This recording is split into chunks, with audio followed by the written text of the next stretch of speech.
Congratulations on the purchase of your new Chrysler LHS or 300M.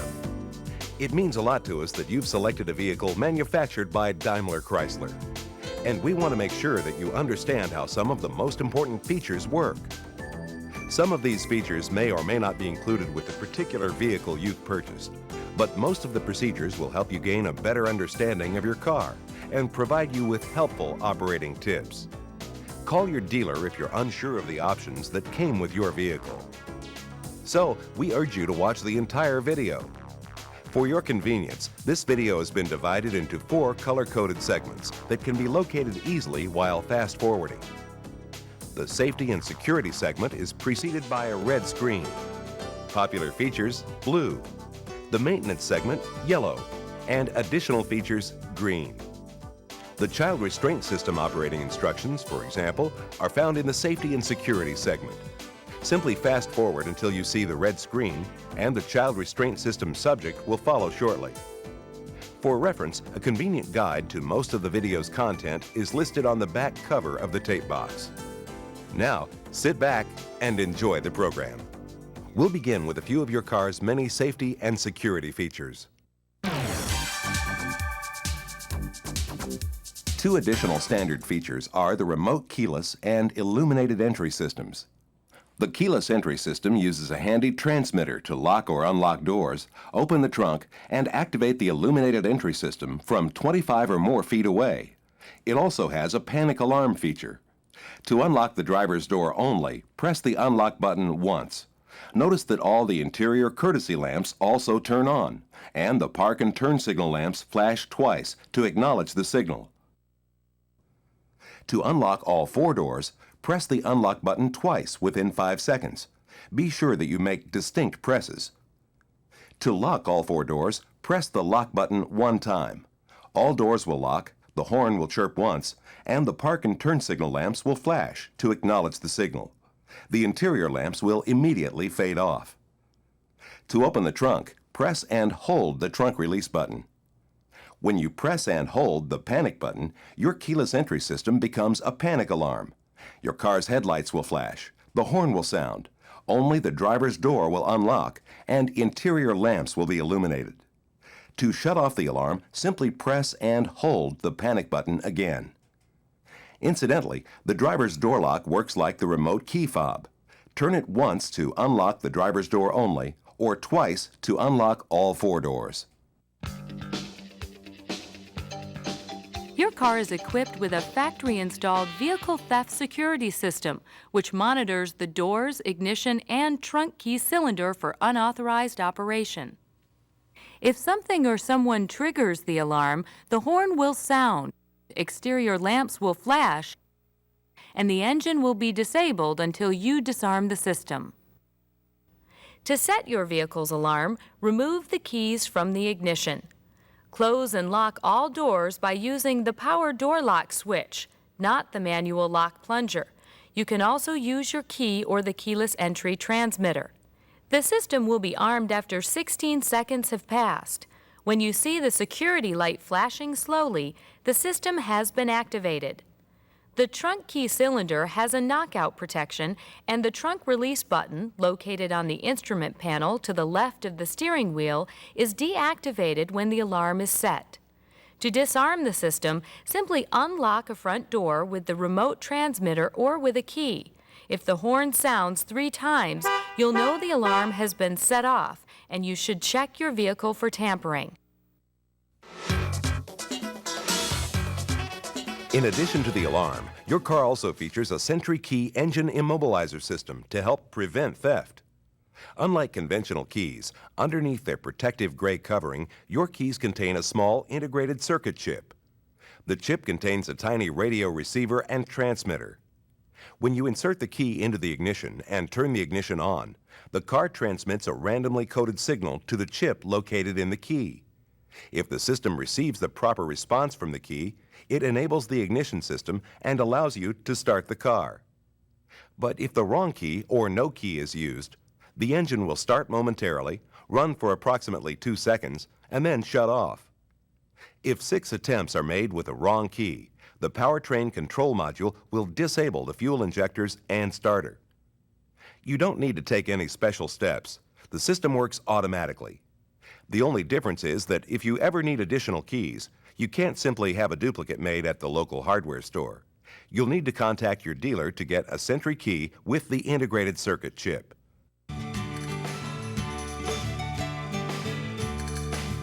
Safety belts are one of your car's most important safety features.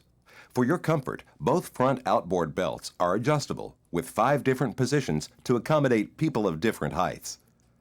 To raise or lower your shoulder belt, use this button. It's a one-handed operation and, as you can see, very easy to accomplish.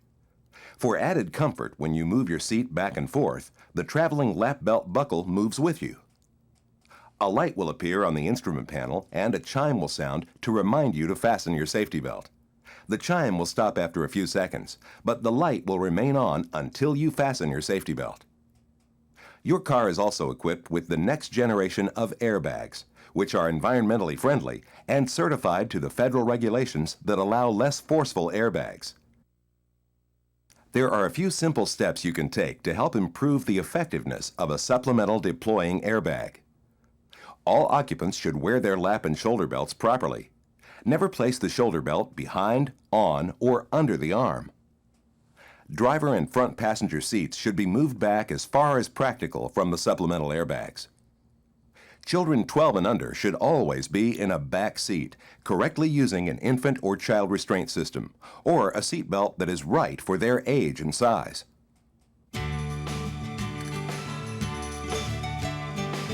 Your vehicle may be equipped with available supplemental side airbags for front seat occupants. These airbags are located along the outside edge of the front seat backs.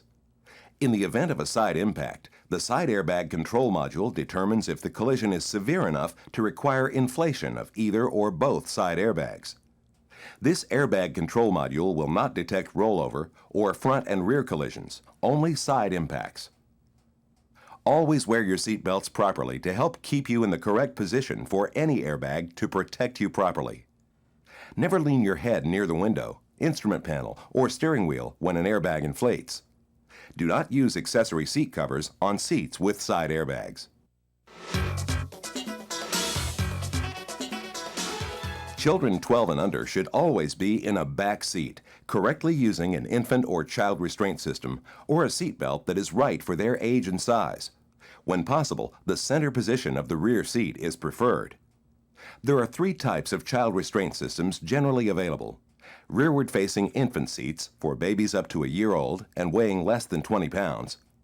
Forward-facing child seats for children older than 1 year and weighing from 20 to 40 pounds. And forward-facing booster seats for children from 40 to 80 pounds. If you're using a booster seat, be sure to adjust the seat side to side as well as the turning loop so that the shoulder belt is properly located and goes over the child's shoulder and not the child's neck. In addition, user-ready child seat top tether anchors have been provided behind the rear seats. You can more firmly secure the child seat into position by attaching it to the anchor using a tether strap that's included with your child seat or purchased separately. Infants less than 1 year old should be carried in a rearward-facing add-on child seat and used only in a back seat. Never install rearward-facing child seats in any front passenger seating position. The deploying airbag could strike the seat and cause severe or fatal injury to the infant. Refer to your owner's manual, the driver and passenger sun visors, and the instructions provided with your child seat or booster seat to make sure you're using it correctly. Your car's standard rear door child protection lock system helps provide a safer backseat environment for small children. This safety feature prevents rear seat occupants from opening the rear doors from the inside. When safety locks are engaged, the rear doors will only open using their respective outside door handles, provided the conventional lock is in the unlocked position. To engage the safety locks on each door, simply open either rear door and move this lever up. You may find it helpful to use a key to move the lever. To disengage the lock and to permit the doors to be opened from the inside, simply move the lever down. Always check the locking and unlocking directions shown on the label, as they may be different from previous years and from the directions we have just shown here. Your car's power door locks are speed sensitive and automatically engage whenever you accelerate to speeds above 15 miles per hour. In addition, once the ignition switch is turned off and the driver's door is opened, in that order, all the remaining doors will automatically unlock for your convenience. These features can be programmed to suit your preference. See your owner's manual for step-by-step instructions. Should you ever need them, you'll find the switch for your hazard warning lights on the top of the steering column. Press the button and release it to switch them on. Press it again to turn them off.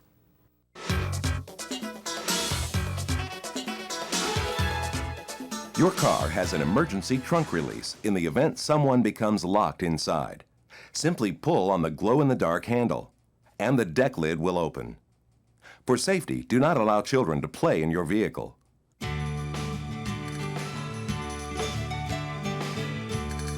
For added safety, you must apply the car's brakes before you can shift the transmission out of park. If you do not apply the brakes first, you will not be able to shift out of park. For convenience and safety, whenever you shift into reverse, the driver's side mirror will automatically adjust to provide improved visibility. It will return to the previous position when you shift out of reverse. It's normal to hear the mirror motor as it adjusts and returns.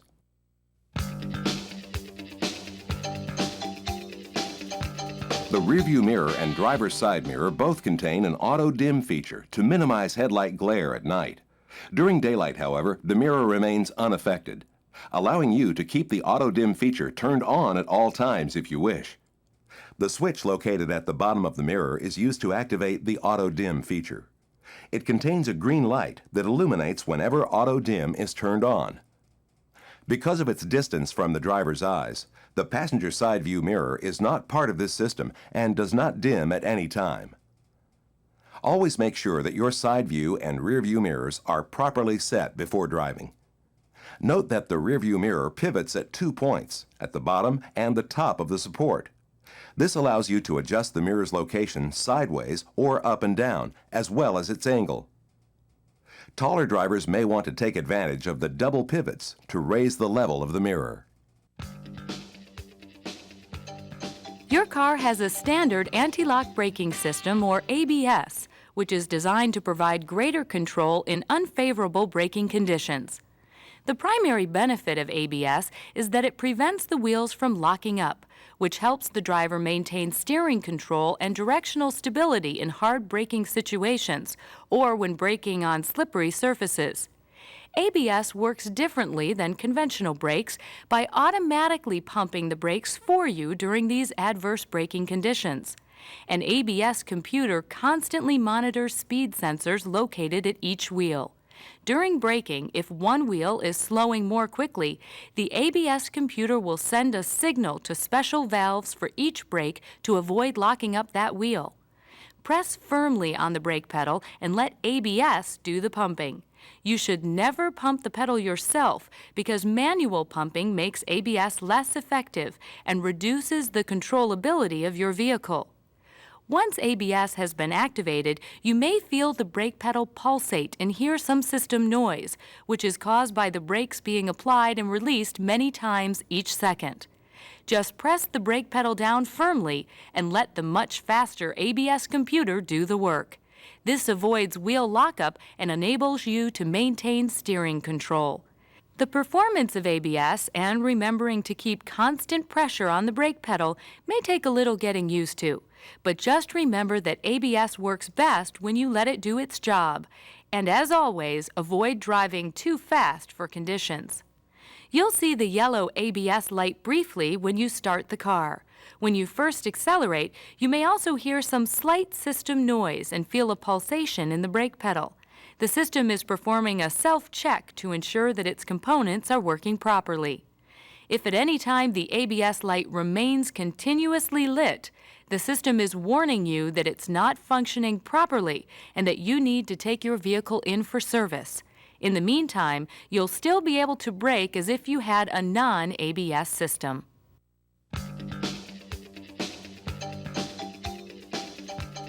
The low-speed traction control system is designed to reduce wheel slip by automatically engaging the brakes momentarily on the front driving wheels whenever they lose traction. Traction control uses components of your car's ABS to optimize available traction at speeds below 35 miles per hour. It's particularly helpful when accelerating on slippery surfaces. When traction control is activated, it's normal to hear some associated system noises. The traction control system always remains in the standby mode, ready to be activated whenever needed, unless it has been intentionally switched off. When the traction control system is active, the green track control light illuminates. If you ever need to rock the vehicle out of mud, snow, or ice, you can turn the system off by pressing the track control switch until track off appears. To turn the system back on, you'll need to press the track control switch again and hold it until the lamp goes off. You should be aware that the traction control system will deactivate to prevent overheating the brake system after heavy use. This is a normal condition. If this happens, the track-off light will appear and remain lit for approximately 4 minutes until the brake system cools. Now, let's look at the most popular features, ones that you'll use on an everyday basis. For convenience, your car can be programmed with 2 different groups of settings for the driver's seat, side view mirrors, and radio preset buttons, allowing the vehicle to adapt to personalized preferences of 2 different drivers. To store a set of information, first adjust the power driver's seat to a comfortable position. Adjust the side view mirrors to angles that provide the best visibility. And program the radio tuning buttons to your favorite stations using the method shown elsewhere in this video. Once you have all these settings arranged to your satisfaction, press the S or Set button on the left side of the driver's seat. Then, within 5 seconds, press either the 1 or 2 button, wherever you want to store the settings. And within 10 seconds, press the lock button on the key fob transmitter. For your convenience, the radio will display which preset you're programming, either 1 or 2. This will program your remote key fobs to automatically restore your personalized settings whenever you use your key fob to unlock the vehicle.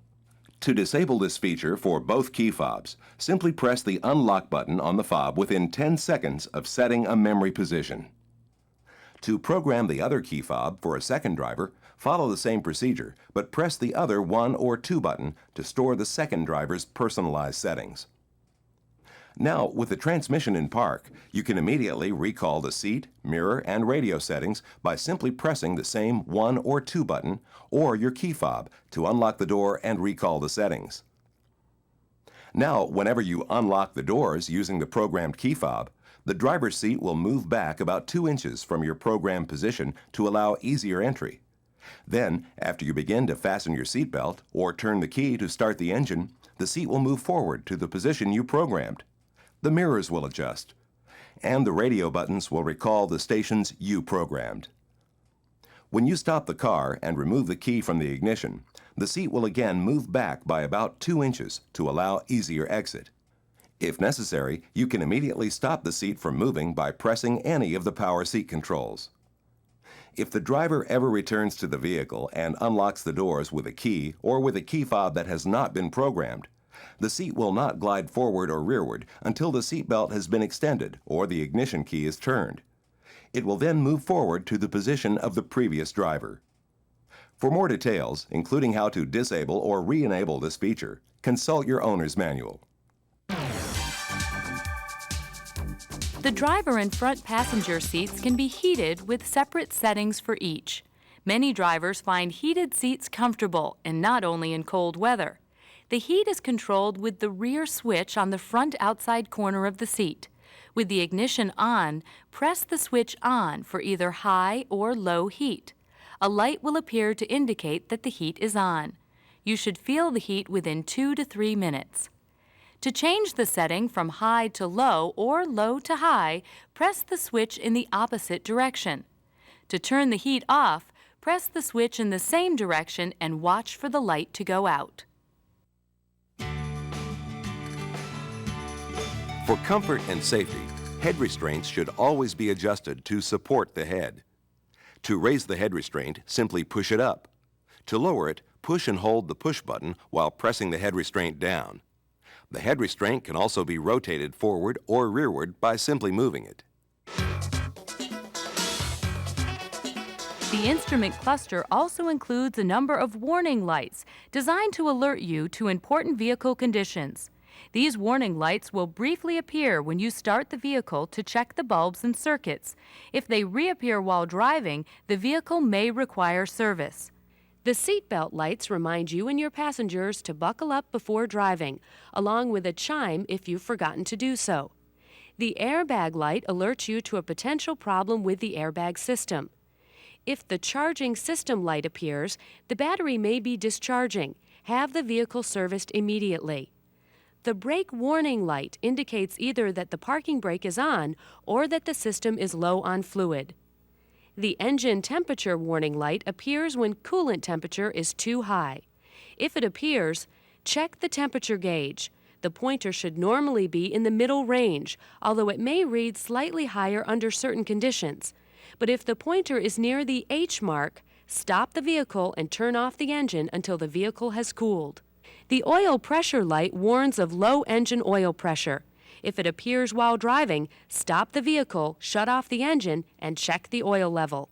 If the airbag, brake, charging system, engine temperature, or oil pressure warning lights ever remain on, they indicate that your vehicle needs immediate service. See your dealer as soon as possible. Your vehicle is equipped with a sophisticated computer system that continuously monitors virtually all aspects of your engine, transmission, and emission controls to see that they are operating properly. If the system ever determines that your powertrain systems are not operating at peak efficiency, it will do two things. First, it will turn on the check engine light and sound a chime to alert you that you need to have your dealer check out your vehicle's operating systems. And second, it will store information in the vehicle's computer memory that will help your dealer correct the problem easily, getting you back on the road more quickly. One other note on the diagnostic system. If the check engine light remains continuously lit, your vehicle is telling you it needs service at your earliest convenience. And if the check engine light ever flashes while you're driving, that indicates a potentially serious problem that could damage your exhaust system's catalytic converter. Have the car serviced immediately. The switch for the headlamps is located at the left side of the instrument panel. Turn the dial clockwise 1 step to turn on the parking lamps, and 2 steps to turn on the headlamps. To use the fog lamps, pull the knob out toward you. To adjust the brightness of the instrument panel, rotate the thumb wheel next to the headlamp switch. Turning the thumb wheel to the first detent position will turn the interior displays to maximum brightness. This is typically useful if you're using your headlamps or parking lamps during daylight hours. Turning the thumb wheel to the second detent position will switch on the car's courtesy lamps. Your vehicle also has a headlamp time delay feature designed to provide you with a little extra peace of mind while parking in dimly lit areas. You can activate the system by simply turning off the ignition before turning off the headlamp switch. The headlights will remain illuminated for up to 90 seconds before turning themselves off. If your car has EVIC, this display can be adjusted or turned off if you prefer. This system only affects the headlamps. If you see the park or tail lamps lit, it's not the time delay. You have accidentally left the headlamps switched on. If you don't want to use the headlamp time delay, simply turn the headlamp switch off prior to the ignition switch. The headlamps will go out immediately. You can also set your headlamps and even your fog lamps to switch on automatically. To use the automatic headlamps, turn the dial to the A position or fully left from the off position. If you also want the fog lamps to work automatically, pull the switch out toward you. With this feature switched on, the lamps will turn on whenever the outside light falls below a predetermined level, or when the windshield wipers are used for longer than 10 seconds. Your car includes a battery saver feature. If you ever turn the engine off and leave your exterior lamps on for more than 10 minutes, or your courtesy lamp on for more than an hour, the car will switch them off to help prevent your battery from being drained.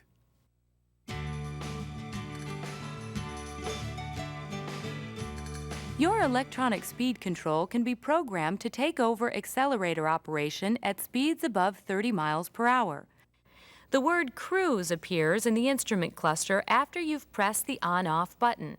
This tells you the system is now ready to be programmed. To hold your existing speed, press the Set button. To decrease your speed, press and hold the Coast button. To increase your speed, press and hold the Accel Resume button.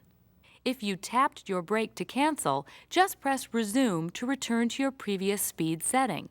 To return to manual control, press the Cancel button or lightly tap the brake pedal. If you turn off the speed control using the on-off button, the cruise light will go out, erasing your set speed. You'll need to start over and reprogram the speed again. You should know the speed control will work to maintain vehicle speed going up and down hills. On steep inclines, the transmission may downshift from 4th to 3rd gear and remain there until the vehicle has crested the top of the hill. This reduces unexpected shifting. When going down a steep hill, the transmission may downshift from 4th to 3rd to help maintain your vehicle's set speed. See your owner's manual for further instructions on setting and changing speeds that you set. The power windows can be controlled from the switches mounted on the driver's door. For convenience, the driver's power window switch includes a one-touch auto down feature. To use it, push the auto button rearward past the detent, then release it. The window will open all the way down, then stop. If you need to stop the window before it is completely open, simply move the auto button lightly forward or backward, but not past the detent, and then release it. The window will stop moving immediately. To partially open the driver's window, lightly press the auto button rearward, up to but not past the detent, until the window starts moving. Release the button when you want the window to stop. To close the window, push the auto button forward. The window will close as long as you continue to hold the button. Release the button and the window immediately stops. For added safety, the power windows may be temporarily disabled by activating the power window lock located on the driver's door. Simply press the lockout button and the green status light in each passenger window control will extinguish, indicating that all but the driver's window are locked out and may not be opened except by the driver. The Automatic Temperature Control System, or ATC, is designed to maintain a steady comfort level in various weather conditions. In automatic mode, the system does all the work for you. To activate it, press the auto button on the control pad and use the temp rocker button to increase or decrease the displayed temperature to where you would like it to be. That's all you have to do. The system will automatically adjust the temperature, fan speed, and mode to reach and maintain the interior temperature you've selected. For your comfort in cold weather, the automatic mode will not blow air until it has been warmed by the engine. If you attempt to adjust any settings other than the temperature, the system will switch into manual control. It will then operate and require your adjustments like a traditional manual heater AC system. To shut off the fresh outside air, press the Recirculate button along the bottom row of switches. Press it again or press Auto to restore the supply of fresh air. If the system is in the mix or defrost modes, regardless of whether it's operating automatically or manually, you will not be able to recirculate the cabin air. This prevents the windows from fogging. Your car has an electric rear window defroster. To start the defrost process, press once on the defrost buttons located to the right of the temperature controls. The top of the rocker switch with the curved window icon is for the windshield. The bottom of the switch with the rectangular icon is for the rear window. A light will appear to the right of the switch to let you know the system is operating. Also, the heaters and the side view mirrors will switch on whenever you activate the rear window defroster. The rear window defroster will turn off automatically after 15 minutes. But if you wish, you can stop it yourself by pressing the switch again.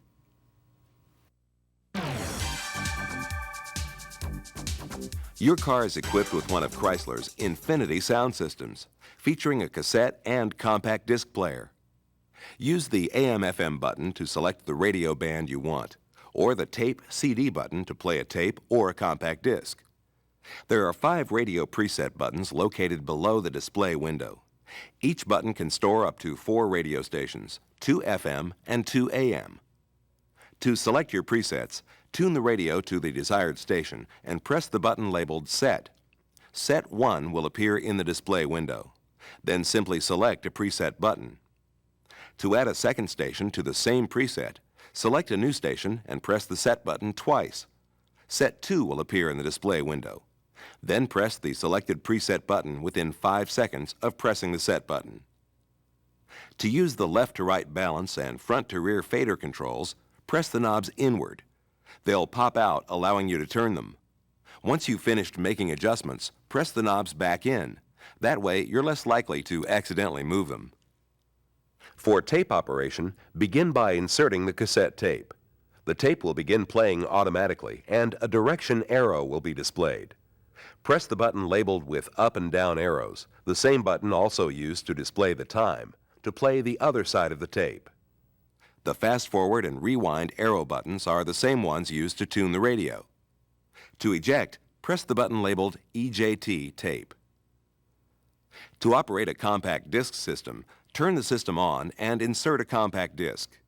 You can skip forward or back through the CD's tracks by using the Seek buttons. To eject the CD, use the EJT CD button located near the CD opening. Whenever your radio is on, it's also capable of displaying a clock. Simply press the time button. You can also have the clock display when the radio is off. To enable this feature, ask your dealer to change the radio programming.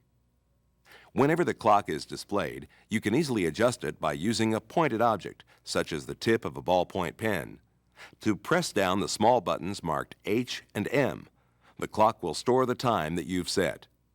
The clock display in the radio is normally turned off, since you have an analog clock located in the center of the instrument panel. To adjust it forward or backward, press and hold the plus or minus buttons until the setting is correct. Your car is equipped with a radio antenna that's built into the rear window, where it's safer from vandals and accidental damage. For more detailed instructions, consult your owner's manual.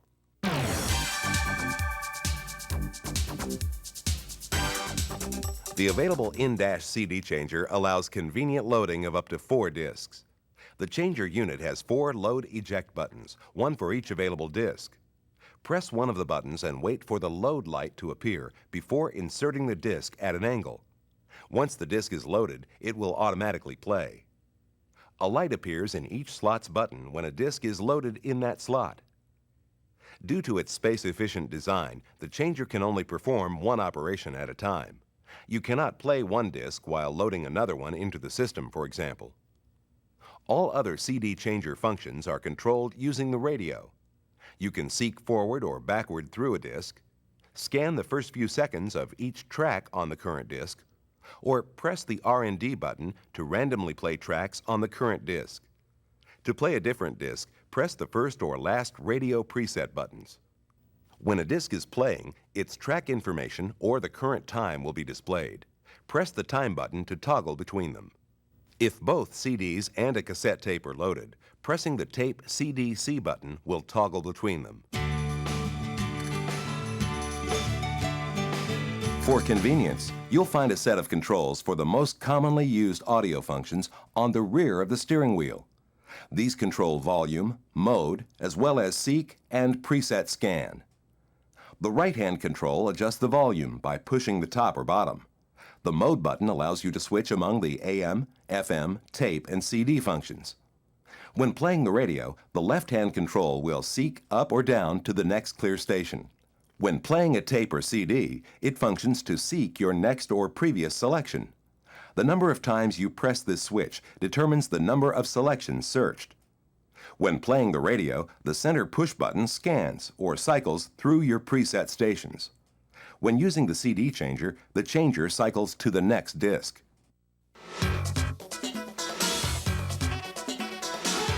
The power outlet can be used to operate cellular phones and other items. It can also operate a cigar lighter, which together with an ashtray is available from your dealer in the smoker's package. The power outlet is only functional when the ignition switch is on, to help prevent you from accidentally draining the battery.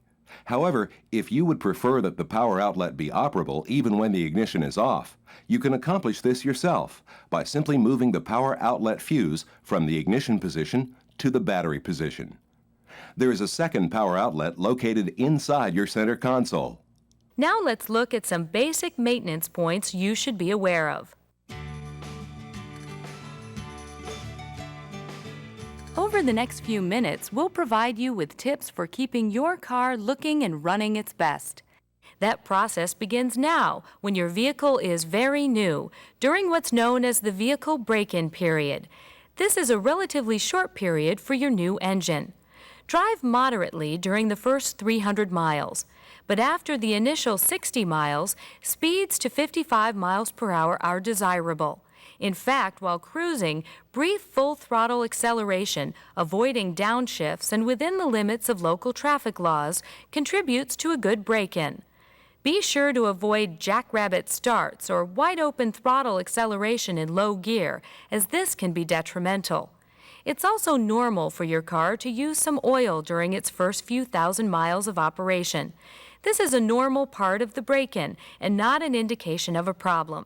As your mileage increases, so will your fuel economy, and the car will simply drive better. The state-of-the-art transmission includes a computer that has been pre-programmed at the factory to provide smooth and precise shifting. Over time, this fully adaptive electronic control gets even smarter and learns as you drive and adjusts itself to shift comfortably. This learning process may cover 1,000 miles worth of driving, but from the very beginning, you'll notice a gradual improvement in the car's shift quality. Your car features a 3.5-liter high-output single overhead cam V6 engine, producing 253 horsepower and 255 pound-feet of torque. It's a state-of-the-art high-performance engine, yet it's been designed to operate on unleaded mid-grade 89-octane fuel. You don't need to spend additional money on premium fuel. It's also capable of operating satisfactorily on regular-grade 87-octane fuel. Please note that oxygenated fuels, which are used in some states to help the environment, may result in lower performance and reduced mileage. See your owner's manual for more information. When you refuel your car and the nozzle shuts off, the fuel tank is full. Do not attempt to top off the tank and fill it any further, or you could spill fuel and release emissions into the air. Also, after filling, be sure to tighten the fuel cap until you hear it click. If your check engine warning light appears soon after refueling the car, it could be caused by a loose fuel filler cap. If this happens, turn the engine off and check that the cap is fully tightened. You'll hear several clicks when you turn it far enough. Fuses for many of your car's accessories are located behind an access panel at the left side of the instrument panel. If you must replace a fuse, be sure to use one of the same amperage. You'll find instructions and specifications in your owner's manual. In addition to the power accessory fuses located inside the car, there's an underhood fuse box, which contains electrical relays and fuses related to vehicle operation. They can be identified by the label on the underside of the cover. The hood release is located on the left side of the instrument panel below the headlight switch. To open the hood, reach down and pull up on the lever until the hood releases. Then walk to the front of the car and find the yellow-tipped secondary lever underneath the center of the hood. Press the secondary lever upward and lift the hood to the full open position. You'll find the most common underhood service points identified with bright yellow markings. Refer to your owner's manual for the exact locations and specifications. An important part of engine maintenance is keeping fluid levels at acceptable operating levels. Many fluid levels can be checked visually. These include washer fluid, engine coolant, brake fluid, and power steering fluid. You should ensure that these fluids are at the full maximum level as indicated on the outside of their reservoirs. Checking your oil and transmission fluid requires a little more effort. Your owner's manual will explain where and how to add these important fluids, and also recommends a service schedule for your vehicle, including a schedule for oil changes and tire maintenance. Under normal usage, you should be able to drive for up to 100,000 miles before your car needs a tune-up or a spark plug change. The regular fluid changes are detailed in the maintenance schedule of your owner's manual. The battery is located in a compartment in front of the right front wheel below the air cleaner. This keeps it away from the engine's heat for improved battery life. Clearly marked remote positive and negative battery connections are provided in the engine compartment in the event that you need to use jumper cables. The positive connection is protected by a plastic cap that must be removed before use. For more information on the battery service and safe emergency starting procedures, consult your owner's manual.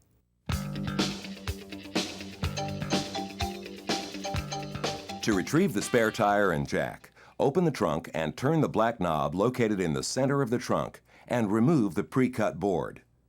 This board not only conceals the spare and jack, but also contains the instructions for jacking your vehicle, removing and replacing wheels, and installing the emergency spare. Your car has been engineered to make changing a flat tire a safe and simple procedure. So please read these instructions carefully before changing a flat tire. Instructions can also be found in the owner's manual. And remember that your car is covered by Customer One Care 24-hour roadside assistance for the first 3 years or 36,000 miles.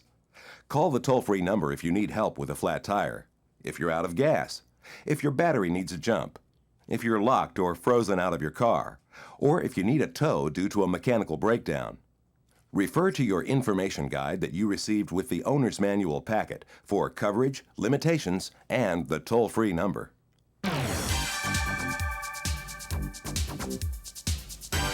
Your car's instrument panel is made of a low-gloss material to minimize sun glare and maintain good visibility. It also was part of the original interior design appearance of your vehicle. Our testing has shown that common cleaners, restorers, and protectants can leave a shiny finish that increases glare, even if they claim to have a low-gloss formula. Therefore, if you want to clean your instrument panel or other interior surfaces, we recommend a very mild soap and water solution. Never use any chemicals with silicone, bleach, or ammonia or other harsh chemicals, as this could damage the finish and will shorten the life of the material. If all you need to do is remove dust, we suggest wiping it off with a soft cloth moistened with water.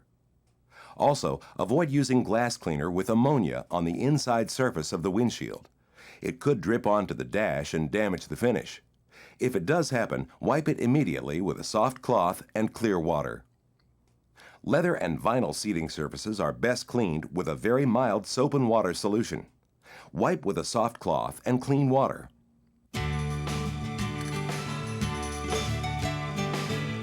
To maintain your car's appearance, wash it frequently to remove dirt and other contaminants. Dirt and film buildup cause contaminants to cling to the painted surface and reduce the gloss level. If you do it yourself, wash your car in the shade with a mild car wash soap and rinse it with clear water. Always remove any road salt, tar, tree sap, insects, or bird droppings as soon as possible, as they can be very corrosive to the finish. Avoid using abrasive compounds and power buffing that may reduce the gloss, thin out the paint finish, or remove the protective clear coat. If you want to wax your car immediately after picking it up from the dealership, you can do so. There's no need to wait. If your car has chrome-plated aluminum wheels, they should be cleaned regularly with mild soap and water to help maintain their appearance and prevent corrosion. To prevent damage when cleaning chrome wheels, do not use any cleaners with acid, oven cleaner, abrasive metal cleaner, abrasive cleaning pads or brushes, and avoid car washes with carbide-tipped wheel cleaning brushes. Chrome polish may be used, but only if you buff it off immediately after applying it.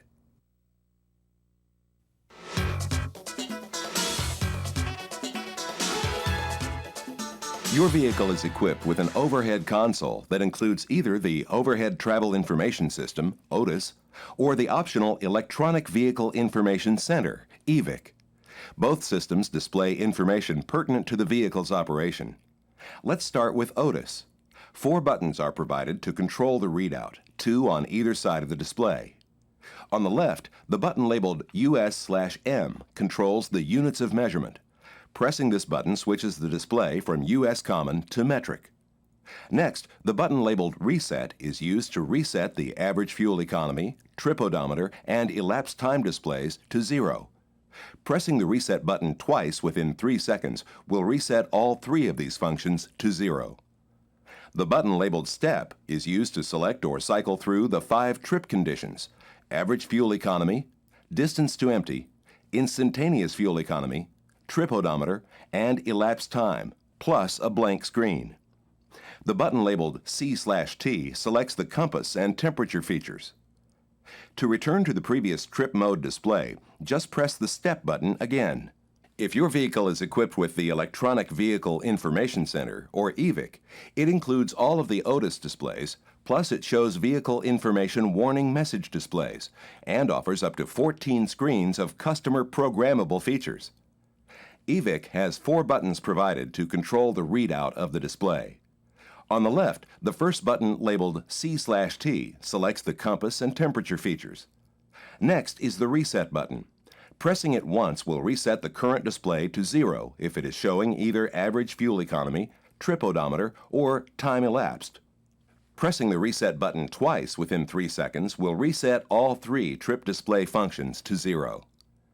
The Step button acts as a mode select, stepping through the trip computer display sequence from average fuel economy, distance to empty, instantaneous fuel economy, trip odometer, time elapsed, that is how long the ignition has been on since the last reset, and miles to service.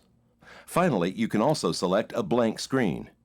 Whenever you want to go to the trip computer functions, first press the C/T button and then the Step button to toggle to the display you want to see. On the right, the button labeled Menu provides you with the option of programming many of the vehicle's features to your specifications. EVIC also enables you to program 14 separate vehicle features. You can choose one of 5 display languages and display US or metric measurements. You can turn on or off the auto door locks, which activate at 15 miles per hour. The Auto Unlock on Exit option automatically unlocks all 4 doors when the driver's door is opened, if the auto door lock feature is enabled. Remote Unlock Driver's Door First unlocks either the driver's door only or all 4 doors with a single press of the remote key fob button. Remote Linked to Memory activates memorized seat, mirror, and radio settings when the unlock button on the key fob is pressed. Sound Horn with Lock chirps the horn when you press the lock button. Flash Lights on Lock Unlock flashes the front and rear turn signals when the key fob is used to lock or unlock the doors. You can set a headlamp delay so that they remain on for 30, 60, or 90 seconds, or not at all, after the ignition has been turned off. Headlamps on with wipers activates the automatic headlamps whenever the wipers are used. You can set a service interval reminder with distances from 2,000 to 7,500 miles in 500-mile increments. You should reset service distance whenever you have regular maintenance performed so that the system will know when to remind you again. Easy Exit Seat moves the driver's seat back whenever the ignition key is removed in order to make entry and exit easier. Tilt Mirrors Down tilts the exterior mirrors down towards the ground whenever the vehicle is placed in reverse.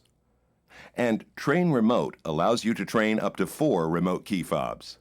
Finally, EVIC also displays warning messages, such as your turn signal is on, it's time to perform service, a door is open, the remote keyless entry battery is low, or the washer fluid level is low. Your car features the HomeLink system, a universal programmable transceiver that emulates the signal of your garage door transmitter. In fact, this system provides 3 controls, each of which may be programmed to operate a garage door, estate gate, or home lighting or security system. Before programming your HomeLink transceiver, check to see that all persons and equipment are clear of the garage door or power-operated gates. If your garage door opener receiver has an antenna, it should point straight down to obtain the best performance. To operate the system, locate the 3 buttons on the overhead console. Hold the end of your handheld transmitter against the bottom surface of the HomeLink transceiver so that you can see the light. Using both hands, push and hold both the handheld transmitter button and the HomeLink button you wish to program. Continue to hold both buttons down until you see the light on the HomeLink transceiver flash, first slowly, then rapidly. This could take up to a minute or more. Once the light starts to flash rapidly, release the buttons. This means the HomeLink transceiver has been successfully trained to match the signal of your handheld transmitter. You can now use HomeLink instead of your handheld transmitter by simply pressing the trained button. You may now train the other 2 buttons to perform different tasks, to open either another garage door or gate, or, with an available auxiliary kit, to activate a home lighting or security system. To erase any previously trained frequencies, simply hold down buttons 1 and 3 until the lights begin to flash. This will erase all channels and allow you to retrain each one as desired. If your garage door opener receiver has multiple or rolling code capability, you need to perform an additional step for the receiver to recognize your HomeLink transceiver. See your owner's manual for detailed information. The technology of some U.S. entry gates, as well as Canadian frequency laws, require you to press and repress the transmitter button every 2 seconds while programming. If you have further questions about the HomeLink system, you can call 1-800-355-3515 to speak to a technical assistance representative, or visit the website at the address shown. If you have the 300M, it's equipped with the Auto Stick feature, which provides you with a choice between the interaction and control of a manual or the convenience of a fully automatic transmission. For fully automatic operation in all 4 gears, place the shift lever in the D or drive position. The instrument cluster will display the D position when the transmission is in automatic mode. To obtain the added shift control of Auto Stick mode at any time while driving, place the shift lever into the AS or full rear position. You don't need to lift your foot off the accelerator. The transmission will now remain in the current gear until you adjust it. Pulling the lever toward the driver will trigger a downshift. Pushing it toward the passenger will trigger an upshift. Another advantage of Auto Stick is that it operates without a clutch, making it remarkably easy to use. The instrument cluster will display the gear you are currently in with the numbers 1 through 4. There are times when Auto Stick's sophisticated electronics will make shift decisions that you haven't requested for convenience, durability, or to enhance your driving control. Situations where Auto Stick can be particularly useful include passing, where downshifting before you accelerate to pass provides more power by increasing the engine's RPMs. Corners and curves, where downshifting before cornering permits engine braking to help decrease speed and results in smoother operation. Slippery conditions, where starting out in 2nd or 3rd gear improves traction by minimizing wheel spin. Uphill driving, where Auto Stick is capable of holding a gear longer to reach higher into the engine's rev range and provide maximum horsepower on inclines. And downhill driving, where downshifting provides engine braking, reducing wear on the brakes. Remember, when the transmission is in Auto Stick mode, you control your shift patterns. So some of your shifts may feel different than what you're used to from automatic mode.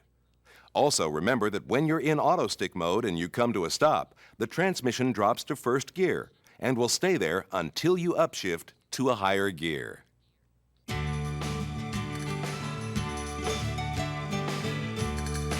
If you have a 300M, the rear seat has some convenient features to be aware of, such as vertically adjustable headrests and a fold-down center armrest with cup holders for rear seat occupants. 2 folding rear seat backs provide additional cargo carrying flexibility. Simply tug on the straps located at the top outside corners to fold the seat backs down. When the seat backs are up, the straps can be tucked into the gap between the seat back and the body to maintain a neat appearance. If you have an LHS, The rear seat includes a pass-through feature. Folding down the center armrest will reveal not only cup holders and a covered storage area, but also an access panel in the seat back. Open the latch at the top of the panel and you can fold the panel forward. This provides an opening that's helpful for carrying skis or other long objects. Make sure all cargo is properly secured. By the way, the trunk on both 300M and LHS includes a cargo net with an envelope design. You can place items inside the envelope to keep them from moving around while you drive. If your car is equipped with a power moonroof, there are a few things you should know about its operation before you set out to enjoy the open-air driving experience. Your moonroof has a sunshade which automatically opens with the moonroof. However, you'll need to close it manually. You can also open the sunshade manually to allow light inside or for an overhead view. There are 3 controls for your moonroof, each located in the overhead console. They are open, close, and vent. To open the moonroof, press and release the open button and the glass will slide back in express open mode. To stop the glass at any position for a partial opening, press the open button again. To pop the glass up above the car, press and hold the vent button until the desired position is reached. This will create a refreshing airflow throughout the cabin without completely opening the moonroof. To close the moonroof from either the open or vent positions, simply press and hold the close button and the glass will slide shut.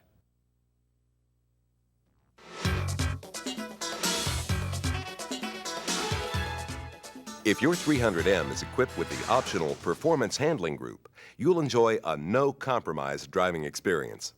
The suspension is designed to emphasize the handling capabilities that enthusiasts enjoy at a level above and beyond the crisp, agile performance of the standard 300M. And while the performance-oriented steering gear provides greater handling capability and on-center feel, you may notice it requires a little more driver effort during low-speed maneuvers, such as parking. But for those who can appreciate it, the driving enjoyment on the open road is limited only by the capability of you, the driver. Just make sure you always responsibly obey local speed limits and laws. The high-performance brakes are on a par with other world-class sports sedans, thanks to stiffer calipers and high-performance brake pads. You may hear an occasional squeal when applying the brakes at low speeds, which is very characteristic of cars in this category. This noise is normal and should decrease with added vehicle usage. It's recommended you inspect your rotors and linings at the intervals described in the owner's manual, or if noise becomes loud and frequent. You will also notice a moderate amount of brake dust on your wheels. Don't worry, this is normal for a high-performance system. It can be easily removed by simply sponging or hosing the material off with water. Your package includes Michelin Performance tires, which are primarily designed to provide maximum traction under ideal dry conditions. In inclement weather, there is less traction with performance tires. Therefore, you should exercise good judgment on wet and slippery surfaces. As with any vehicle, you should slow down and take it easy whenever traction is reduced. This special suspension, steering, brakes, and tires all work together to provide 300M Performance Handling Group cars with superior handling and braking compared with most other sports sedans on the road today. We think you'll appreciate the unique advantages and driving enjoyment these features provide. Now that you've had a chance to learn more about your car's special features and technology, you're ready to experience the excitement of driving your car on the road. But remember, this has just been an introduction to some of your car's more popular features. Reading your owner's manual carefully is the real key to understanding your vehicle. Once again, welcome to the Chrysler family of vehicles. And as always, buckle up.